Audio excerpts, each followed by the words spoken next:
किसान साथियों नमस्कार, राम राम, सत श्री अकाल, आदाब। किसान साथियों आप अच्छे होंगे, ठीक होंगे, भगवान से कामना करते हैं, दुआ करते हैं आप जहाँ भी रहें स्वस्थ रहें, अच्छे रहें, आपके काम में दिन दुगनी रात चुगनी उन्नति हो। परम पिता परमेश्वर से हमारी यही कामना है। किसान साथियों मैं अमित महिला तहसील लोहारू डिस्ट्रिक्ट भिवानी हरियाणा से बिलोंग करता हूँ। हम पिछले 2 दिन से एक पावरफुल माइक्रोन्यूट्रिएंट और पावरफुल कीटनाशक के ऊपर काम कर रहे हैं और उसमें काफ़ी किसान साथी अच्छा रिस्पांस हमें मिल रहा है। काफ़ी किसान साथियों के व्हाट्सएप मैसेज हमारे बीच में आ रहे हैं और मैं वीडियो शुरू करने से पहले किसान साथियों से एक निवेदन करना चाहूँगा कि जो भी उनके सवाल जवाब हैं या जो भी उनकी क्वेरीज हैं उसके लिए थोड़ा सा धैर्य आप रखें, क्योंकि वीडियो के जैसे ही ये सारे पार्ट ख़त्म होंगे, वीडियो पूर्ण जिस दिन बन जाएगा उस दिन हम इसके ऊपर 1 घंटे 2 घंटे का लाइव प्रोग्राम रखेंगे। वो टाइमिंग आप बता दीजिए किस समय हमें रखना है ताकि आपको असुविधा का सामना ना करना पड़े, और उस टाइमिंग के ऊपर हम आपकी हर प्रश्न का जवाब देंगे, हर सवाल का जवाब हम आपका देंगे, एक एक चीज़ हम आपको क्लियर करेंगे।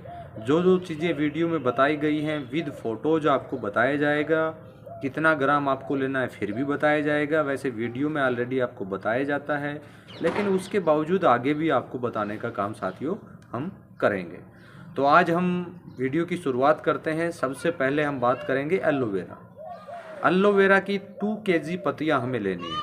2 केजी पत्ते उनके एलोवेरा के हमें लेने हैं और उसको बारीक कर लेना है। एलोवेरा की 2 केजी पत्तियां हमें लेनी है और उसको बारीक कर लेना है। और इसके अंदर अगर हम बात करें उसको मिक्सी में ग्राइंड कर लें, अच्छी तरह बारीक हो जाए और उस घोल में आपको डाल दें।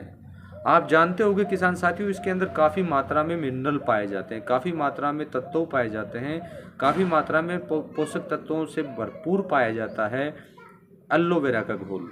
और जैसे हम बाज़ार से स्टिकर का घोल लेके आते हैं, अगर एलोवेरा का घोल आप बनाएंगे तो स्टिकर का घोल लाने की आपको आवश्यकता नहीं पड़ेगी, क्योंकि एलोवेरा अगर उसके अंदर डालेंगे तो ये घोल का जब छिड़काव आप अपने फसल पर करेंगे तो पत्तों के ऊपर ये चिपकने का ये घोल काम करेगा और पत्ता उसको जल्दी ग्रहण करेगा। अब एलोवेरा हार्मोन्स की पूर्ति भी पौधे की करता है, हार्मोन्स की पूर्ति भी पौधे की करता है, ये भी मैं आपको बता दूं।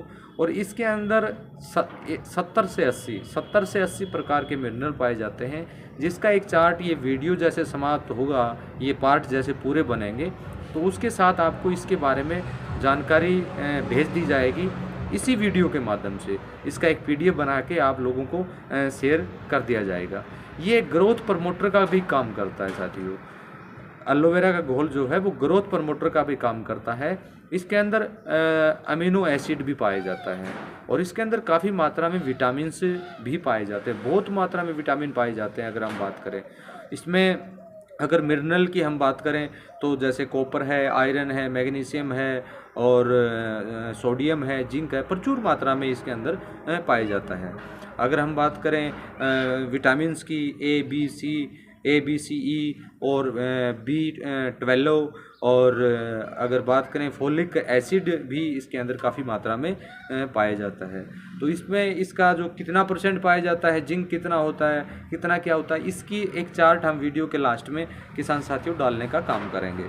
तो एलोवेरा सहजनामृत का हमने एक घोल बनाया था, काफ़ी साथियों ने तो उसको बनाया, लेकिन कुछ साथियों ने उसको नहीं बनाया। कोई बात नहीं, आगे हम उसके ऊपर काम की शुरुआत करेंगे, लेकिन कुछ समय आप इंतज़ार कीजिए। ये पार्ट हमारा ख़त्म हो जाता है क्योंकि बहुत आज का वीडियो बहुत आपके लिए उपयोगी है। इसमें बहुत कुछ आप लेने वाले हैं और बहुत कुछ आप अपनी फसलों को देने वाले हैं। अगला जो पार्ट है वो सहजन का है। अब सहजन की 2 केजी पत्तियाँ आपको लेनी है विद फूल के साथ। विद फूल के साथ 2 केजी पत्तियां आपको लेनी है, उनको बिल्कुल बारीक कर लेना है। सहजन के अंदर वैसे काफ़ी मात्रा में मिनरल, बहुत अधिक मात्रा में मिनरल पाए जाते हैं, 60 से 70% की मात्रा में मिनरल पाए जाते हैं, जो हर पौधे के लिए उपयोगी होता है। आप किसी भी पौधे में सहजन के घोल का उपयोग कर सकते हैं। हम तो एक संयुक्त एक इकट्ठा माइक्रोन्यूट्रिएंट और इकट्ठा एक कीटनाशक बनाने का काम हम साथियों कर रहे हैं। अब सहजन की एक सबसे महत्वपूर्ण बात मैं आप लोगों को बता देना चाहता हूँ। जिन जमीनों का पीएच मान बहुत अधिक है, जिन ज़मीनों का पीएच मान बहुत अधिक है उस ज़मीन का पीएच मान सामान्य स्तर पर लाने का काम भी सहजन करता है और ज़मीन को उपजाऊ बनाने का काम भी करता है। और ये एक बहुत अधिक औषधीय पौधा होता है, बहुत अधिक औषधीय पौधा होता है। और दूसरी बात अगर हम करें इसके अंदर तो काफ़ी तरह के यानी 70 से 80 प्रकार के औषधीय इसके अंदर पाए जाते हैं और ज़मीन का जो हमारा खारापन है उसको भी ये ख़त्म करने का काम करता है। इसके साथ साथ इसमें कई प्रकार के ग्रोथ हार्मोन्स भी होते हैं, इसके साथ साथ इसमें कई प्रकार के ग्रोथ हार्मोन्स भी पाए जाते हैं। सहजन अल्कोलाइल और अल्कोलाइल है, जैसे केसरिया मिट्टी है या सूखी जगह जो है वहाँ भी ग्रोथ प्रमोटर का काम करता है और यील्ड भी बहुत अच्छा वहाँ आता है। अब सहजन या मोरिंगा, सहजन को मोरिंगा भी बोलते हैं, आप सभी साथी जानते हैं। अब गाजर के अंदर विटामिन ए होता है, तो गाजर के अंदर जो विटामिन ए होता है उससे 4 गुना ज़्यादा विटामिन ए मोरिंगा में पाया जाता है। संतरे के अंदर विटामिन सी होता है, मोरिंगा के अंदर 7 गुना ज़्यादा विटामिन सी पाया जाता है। बादाम के अंदर विटामिन ई होता है, बादाम के अंदर विटामिन ई होता है तो वो उससे कहीं काफ़ी गुना ज़्यादा पाया जाता है। अब गन्ने में अगर आप सहजन के घोल जो इसमें आप इकट्ठा करके बनाएंगे, गन्ने में अगर इसका उपयोग करते हैं, गेहूं में इसका उपयोग करते हैं तो उसकी ग्रोथ में, धान में इसका उपयोग करते हैं, ग्रोथ में 18 से 20% की बढ़ोतरी होगी साथियों। ये एक अचंभित बात है, यानी ग्रोथ में 18 से 20% की बढ़ोतरी इसमें हम देख पाएंगे। तो सहजन का जो पत्तियां हैं वो आप इकट्ठा करके इसमें डालने का काम करें। इसमें नमी की मात्रा, पोषक तत्व तो भरपूर मात्रा में होते हैं। इससे मिट्टी की अगर हम बात करें तो मिट्टी हल्की होती है, मुलायम होती है। इसमें नमी की बात करें तो 92% होती है। पोटासियम की बात करें तो 6.7% होता है। कार्बोहाइड्रेट की बात करें तो 13.4 होता है। फैट की बात करें तो 1.7 होता है। मैग्नीशियम की बात करें तो 2.3 होता है। क्लोराइड की बात करें तो 440 पॉइंट होता है। मैग्नीशियम की बात करें तो 24% होता है। ये सारे चार्ट हम वीडियो के लास्ट जब ये समाप्त हो जाएंगे सभी डाल देंगे। इसके 5 या 6 पार्ट बनने हैं साथियों, एक एक चीज़ हम यहाँ आपको समझाने का प्रयास करेंगे। सभी जब बनेंगे तो सारे पार्ट बनने के बाद एक एक चीज़ को यानी विद फोटोज़, विद उसकी क्वांटिटी, विद उसकी सारी चीज़ें आपको एक एक चीज़ अलग अलग से आपको बताने का काम साथियों हम करेंगे। अगला जो है वो नीम की पत्तियों के बारे में हमने आप लोगों को नहीं बताया। नीम की पत्तियों के बारे में हमने आपको नहीं बताया।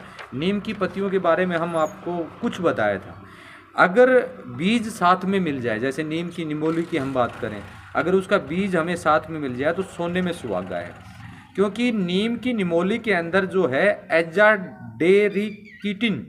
एजाडेरिकीटिन नामक का कीटनाशक पाया जाता है। नीम की, अब आने वाला सीजन जो नीम की निमोली का है, नीम की निमोली के अंदर एजाडेरिकीटिन नामक कीटनाशक पाया जाता है जो कीटों को नियंत्रण करता है। वैसे पत्तियों में भी काफ़ी कीटनाशक में इसका उपयोग हम कर सकते हैं, बहुत अच्छा बेनिफिट ये हमें देने का काम करेगा। लेकिन अगर निमोली उसके साथ में अगर हो, 1 किलो 2 किलो जितनी भी निमोली आपको आसानी से मिल जाए, चाहे वो सूखी हो, उसमें भी वो भी हमारे लिए उपयोगी हैं। ये ना समझिए कि सूखी निमोली है वो हमारे लिए उपयोगी नहीं है, वो भी उपयोगी हैं। उनका उपयोग भी हम कीटनाशक में कर सकते हैं, बहुत अच्छा बेनिफिट हमें उससे मिलेगा। अब अगली बात करते हैं हम गाय के गोबर का। गाय का गोबर क्या बात करेंगे, बकरी के मैन्योर की बात करेंगे, और अगला जो बात करेंगे हम पोल्ट्री फार्म के उसके मैन्योर की बात करेंगे। अब गाय का गोबर सड़ा हुआ होना चाहिए, या तो वेस्ट डिकम्पोजर से उसको गलाना है या फिर वैसे सड़ाना है। वैसे सड़ने में टाइम लगता है, तरल वेस्ट डिकम्पोजर से उसका उपयोग करें। वो भी आपको 1 से 2 किलो लेना है।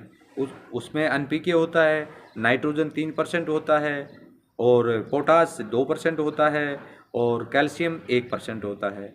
और गोबर खाद पुराने वेस्ट डिकम्पोजर से अगर बनाई हुई है तो उसमें इनकी मात्रा बढ़ जाएगी, इनकी मात्रा बढ़ जाएगी। जैसे 3 मैंने नाइट्रोजन बताया, पोटास मैंने 2 बताया, और कैल्शियम मैंने 1% बताया। तो ये मात्रा बढ़ जाएगी। ये मात्रा किस लिए बढ़ जाएगी, क्योंकि तरल वेस्ट डिकम्पोजर के अंदर एजोवेक्टर है, और तरल वेस्ट डिकम्पोजर के अंदर पोटाश विलेजियम बैक्टीरिया है और तरल वेस्ट डिकम्पोजर के अंदर कैल्शियम बैक्टीरिया है। तो ये सारी चीज़ें उससे हमें डबल मिल जाएंगी।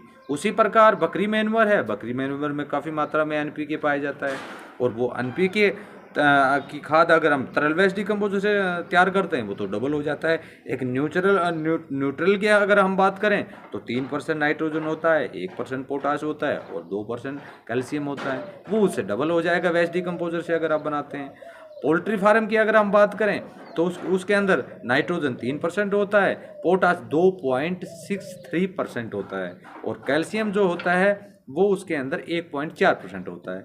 और अगर वेस्ट डिकम्पोजर से उसको तैयार करते हो तो उसकी मात्रा डबल हो जाएगी। यानी वेस्ट डिकम्पोजर का जहाँ भी उपयोग आप करेंगे, जो भी हवा घटक है जितना भी है, क्योंकि वेस्ट डिकम्पोजर के अंदर ऑलरेडी ये बैक्टीरिया हैं, अब वो एंचाई बैक्टीरिया जो हमारे पास हैं उनको वो ख़त्म करने का काम करेंगे। अब जैसे हम काफ़ी जगह चर्चाएं सुनते हैं कि केवल हम तो गोबर से या गाय के गुत्तर से फार्मिंग कर रहे हैं, कभी पॉसिबल नहीं है साथियों, कभी भी पॉसिबल नहीं है। भले ही करके आप देख लो, कभी करके देख लो, कभी पॉसिबल नहीं है। उसमें इतना फंगस आपके खेत में आएगा जिसका कोई अनुमान आप नहीं लगा पाएंगे। पोल्ट्री फार्म की बात हो गई। अगला जो टॉपिक हमारे बीच में है, देसी गाय का गुत्तर लेना है हमें, मूत्र लेना है, वो लेना है हमें 10 लीटर। देसी गाय का गुत्तर हमें लेना है 10 लीटर, वो चाहे 10 दिन पुराना हो चाहे वो ताज़ा हो। देसी गाय का गूत्तर जो होता है उसके अंदर नाइट्रोजन होता है, फास्फोरस होता है, सल्फर होता है, आयरन होता है, सोडियम होता है, पोटासियम होता है, मैग्नीशियम होता है और कार्बोलिक एसिड भी होता है और उसके अंदर 2.5% यूरिया भी होता है और उसके अंदर 2.5% मिनरल भी होते हैं।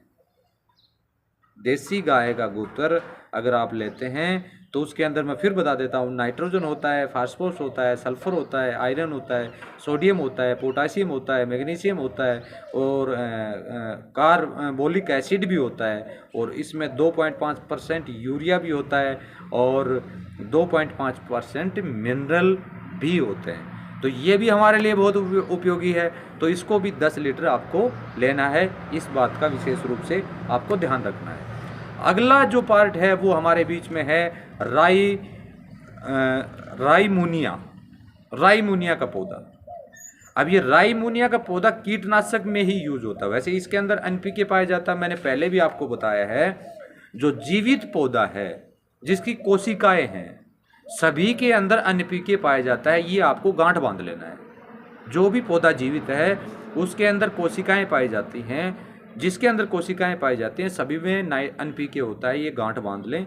और राईमोनिया का जो पौधा है वो किस कीट में काम आता है, जैसे गेहूं के अंदर रेड ब्लड एक कीट आता है, रेड ब्लड एक कीट आता है जो तने को भी खाता है और दाने को भी खाता है। उसकी तस्वीरें भी हम लास्ट वीडियो के लास्ट में डालेंगे। वो धान में सबसे ज़्यादा प्रकोप उसका पाया जाता है, उसको वो कंट्रोल करने का साथियों काम करता है। अन्य कीट को भी कंट्रोल करता है लेकिन सबसे ज़्यादा अगर वो कंट्रोल करता है तो उस कीट को करता है। वो आप गूगल पर भी सर्च कर सकते हैं। वैसे हम कुछ समय के बाद इसकी फ़ोटो के सहित आप लोगों के बीच में शेयर करेंगे। किसान साथियों, वीडियो बहुत ज़्यादा लंबा हो गया और ये आपके लिए मैं मानता हूँ कि समस्या का इशू बन जाएगा। और मैं आप लोगों से फिर निवेदन करूँगा कि हम ये वीडियो समाप्त होने के बाद 2 से 2.5 घंटे का प्रोग्राम ऑनलाइन रखेंगे। वो आपको निश्चित करना है टाइम, वो आप साथी बता दीजिए। जिनका जवाब सबसे ज़्यादा होगा टाइम वही सेट किया जाएगा और टाइमिंग भी आपको बताना है कौन सा टाइम सही रहे। और आने वाले समय में और कुछ हम जो इसके अंदर कुछ पार्ट और बचे हुए हैं वो भी आप लोगों के बीच में शेयर होंगे। और जिन साथियों को तरल वेस्ट डिकम्पोजर, एनहेंसर और फिश अमृत, पाचक अमृत और नेतर अमृत, इन सभी की अगर आवश्यकता हो तो वीडियो पर दिए गए व्हाट्सएप नंबर के ऊपर संपर्क करें। और ये घोल बनाने के लिए आपके पास ज़रूरी है एनहेंसर प्लस वेस्ट डिकम्पोजर, तरल वेस्ट डिकम्पोजर। और पाचक अमृत के बारे में वैसे लाइव प्रोग्राम हमारा दिन में था, उसमें हमारी बातचीत हुई थी। मैं अपना मोबाइल नंबर फिर बता देता हूँ, 9991477775 999 14 77 75। इसी के साथ नमस्कार, जय हिंद, जय भारत।